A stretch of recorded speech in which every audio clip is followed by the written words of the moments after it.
In today's video, let's talk about how to use Instagram on multiple devices.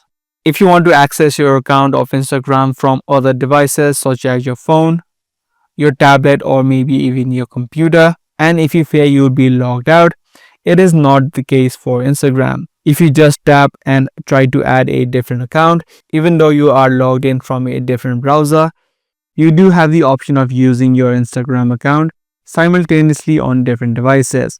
So you can just use your credentials normally, type in your username or your email address, and then type in your password. And if you tap on login, you will be immediately logged into your account, even though your account is still logged in on a different device. You won't get issues of having multiple accounts logged in, and no other device will be automatically logged out as well.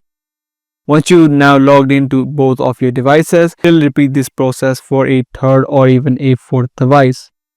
So yeah, that's the straightforward process of using Instagram on multiple devices. If you found this video helpful, do feel free to check out other videos on this channel.